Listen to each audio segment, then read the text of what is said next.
سایه میریم اما روز قیامت جز از سایه عرش الهی دیگه سایه وجود ندارد.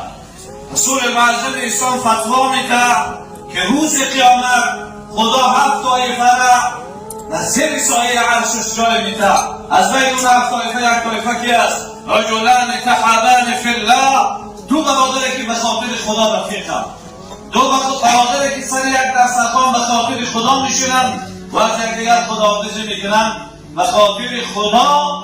خدا روز قیامت محشر قیامت در پیش حضرت آدم، موسی، ابراهیم، عیسی، نوح و سایر انبیا حتی محمد مصطفی صلی الله علیه و سلم میآیند. همون جوانمردا، یعنی شمایی که امروز آمدین بالای دسترخوان نشسته، الله رب العزت از بالای 7 طبقه آسمان و زمین از عرش الهیش فریاد میکنه کنی همون جوانمردایی که در دنیا به خاطر خدا نشستند. اکثر میبینم جوانها امروز اگر برای خودمان یک لباس بخره یا دیگری تا میپرسه برادر همین فیلمش کجاست، مال کجاست، خیتایی است، ترکیه است، آیا جوان امروزه در بدن میپوشه یا نمیپوشه؟ بعد برای خودمان یک لباس میخره.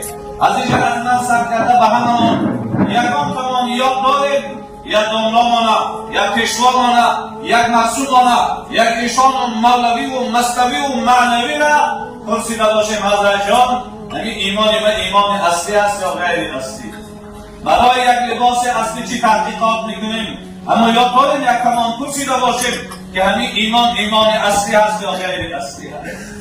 حضرت داملا عجیب بیان کردن، گفتن چی گونه اعضای انسان به غذا محتاج است، روح انسان به موعظه محتاج است. یکی از صحابه پیامبر صلی الله علیه و سلم حضرت جان پرسیدند حضرت من از کجا بدانم ایمان اصلی هست، از کجا بدانم ایمانم در درجه اول هست؟ پیامبر صلی الله علیه و سلم مختصر جواب دادند، فرمودند و ان تلقا اخاک بوجه تلقین، همون زمان برادرت میآید، رفیقت میآید، دوستت میآید، پشمازش بگیری چهره گشاد کردی، حالا سر دسترخوان میشینه، توی برادر سبب از تو ایمان کامل میشه. وقتی برادر تبسم کردی پشماز میگیری، حبیب خدا میفرماید ایمان در درجه اول هست. ببین رسول اکرم صلی الله علیه و سلم حدیث پیامبر صلی الله علیه و سلم سوره مبارکه والضحی نازل شد و اما السائل فلا تنهر. ای حبیبی ما، ای محمد علیه السلام، مبادا شما را یک از یک چیز پرسید سروش نکنید.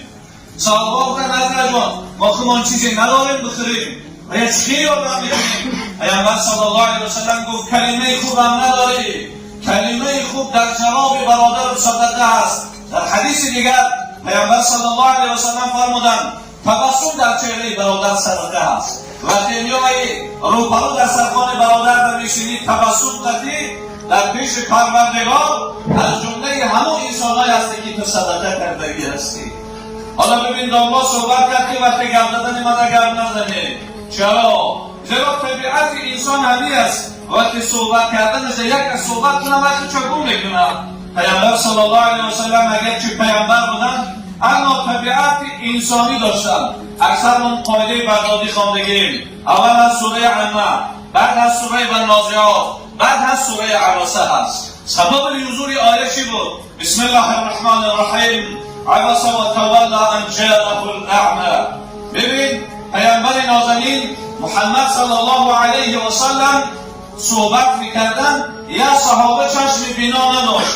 در بین صحبت پیامبر آمد، پیامبر ناراحت شد و چهرهش دیگرگون کرد و الله رب العزت آیت نازل کرد بسم الله الرحمن الرحیم عبس و تولی. محمد چهرهش دیگرگون کرد و خوش ناراحت کرد به خاطر که پیشش یک بنده این نابینای ما آمد. ببین هر راهی که این صحابه می آمد رسول اکرم صلی الله علیه و سلم از جاش نشستی میگو اهلا و سهلا مرحبا بکم بمن عاقبنی ربی.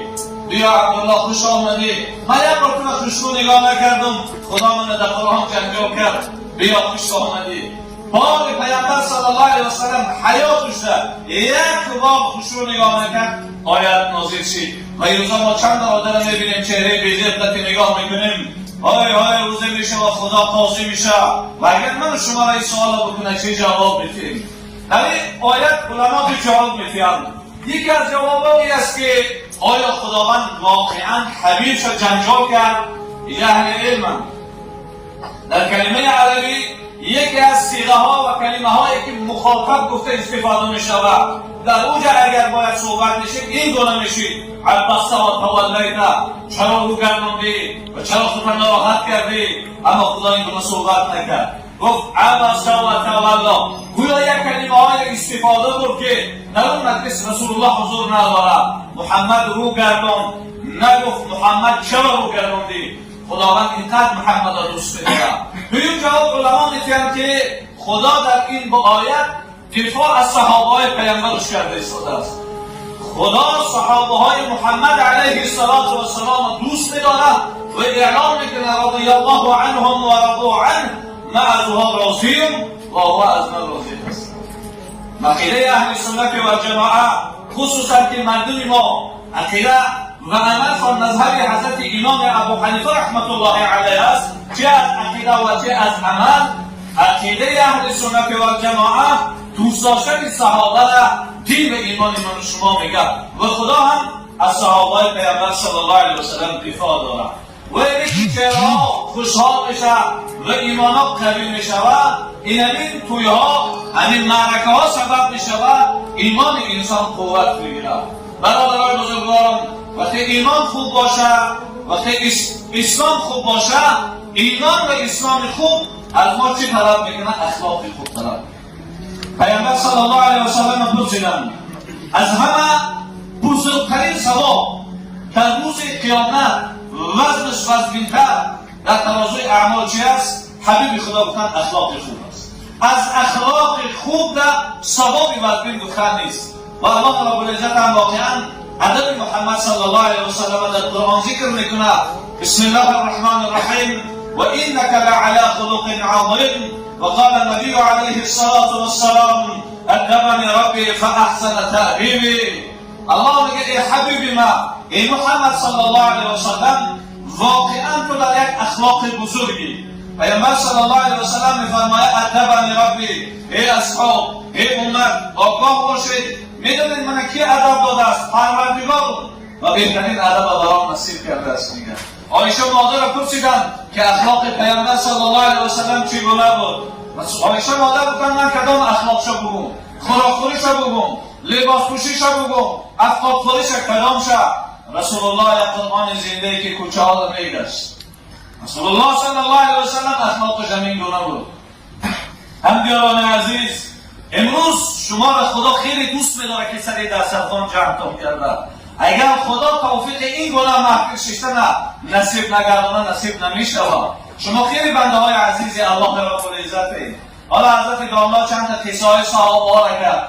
چرا صحابه های پیامبر صلی الله علیه و سلم بزرگند؟ به خاطر چشم های اونا به چشم رسول الله را دیدگی هستند.